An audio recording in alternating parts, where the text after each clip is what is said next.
welcome to the fall. What was working?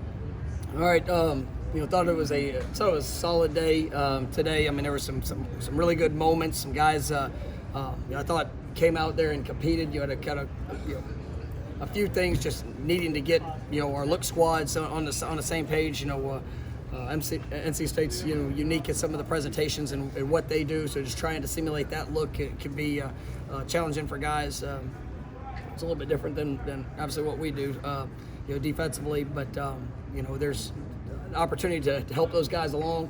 I thought we got the good on good work. Offense, defense. I thought guys competed and did a nice job throughout that. The individual work, some real positives, but as we work through this week, we got to make sure that in all the little things and all the details, that we get an opportunity to learn from the issues that have showed up throughout the course this year, and make sure we get those corrected, put ourselves in the best position to achieve success. We know it's a really good opponent that's coming in here on Saturday, and at the end of the day, our focus needs to be on ourselves, making sure we're trusting our communication, our fundamentals, being able to go out there and execute and play to the best of our abilities in everything that we do. But I thought there was good work done today, but obviously we got to come back with a better Wednesday, which has been part of a little bit of our challenge here as we've been going through. We've had good Tuesdays, and there's been a dip there on some of the Wednesdays, but tomorrow's got to be a great day for us. Yeah, Emmett got his first full work here Sunday, and really jumped in today when he was available for all parts of practice, which was good to see. He's still not ready yet. I mean that's but we think that he's getting close, and that's something that I'm excited about. Leonard is staying, and we think we're getting to that point with Leonard that it should be right there. So we'll see how this week progresses. Excited about just the way that he's worked. Both those guys, I mean, they put a lot into it to be able to go through a challenge in rehabilitation, and they've done a nice job to give themselves an opportunity to get back in here this season. Normal players, the rest of the team gets a full camp to calculate conditioning-wise and all that. How do you? That's our athletic training staff, strength staff has done a great job with those guys. Are they going to be ready to jump in and play a full game? No. I mean, it's you remember Hamza last year, very similar. When he came back, we had him on a number count, and if those guys, when they're available and ready, it'll be the very much the same thing. If they're putting themselves in a position to be able to help this team, and I think both those guys are really good players that can do that. But we got to see how they progress. But it's just. There's so much work that goes into it at that level. It's funny kind of watching those guys as they jump back into the team drills and tempo, and there obviously is a heightened sense of anxiety whenever you're coming off of an injury and you have that first kind of contact, but coupled with just the physical conditioning. So, but I like where I'm seeing those guys heading to, and we'll see how it progresses. With Leonard this week, and then obviously as Emmett continues to come along. Can you walk us through Omarion Cooper's interception with what he did well? Just what he's been doing in this position to make that play? Yeah, really excited about Omarion and his development. As he's gone through, fall camp. You saw he wasn't available for the first part of it, so kind of was a little bit behind just in the repetition coming in as a new freshman. But he's an absolute worker, and had a great summer. He was unfortunate he didn't have that time early in camp, but he's just continued to grow and get better. And he's really established himself into the rotation.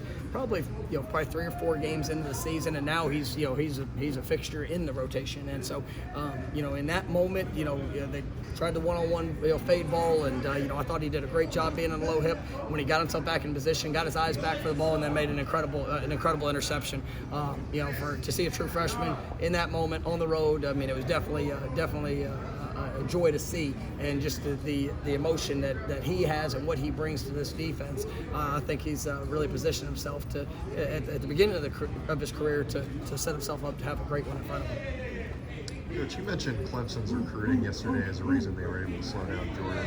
Recruiting seems to get magnified this time of year, especially with signing day coming up. Just in terms of everything that goes into being a college coach, where would you rank recruiting compared to all those different elements, and just how important is that to the success of any program? I mean, that's the thing that's great about college coaching is just all the different things that you get to be a part of, and there's no question. I mean, recruiting is the lifeblood of the program. And what we have to do. The constant evaluation, the constant development in relationships. We talked about it all the time. As you go through, whether it was June when we first went live. I mean, from 12:01 a.m. I mean, we were being active, and it's about every chance that you can build those relationships, all the things that we can do in our evaluation to make sure that we're getting the right fit for Florida State. And I'm really excited about the guys that we've been able to bring here. Obviously seeing them as they come in, as they continue to grow and develop. And then coupled with the future classes that we're putting together, there's a lot of momentum there for us in the recruiting world, and a lot of excitement about not only who's coming, but also what the future is going to be. But it's one of the joys of being of my job, and I love seeing kids get opportunities, and seeing them grow through that process as we're doing the same thing as a staff. Is Mako a guy that's in the mix to help out special teams wise? Miko's had a rough mid part of the season, and hasn't really been available for the last 3.5 weeks, I would say, and we're hopeful that he's kind of getting over the hump there, and he's somebody that I think the world of. Great young man, and just really trying to push to get himself back to where he can get out there and help us. But I saw some good things from him today. You saw some a little bit better bounce out of him, and so hopefully this week progresses well. And because we definitely we can use him in all aspects, in defensive backfield as well as what we're doing special teams wise.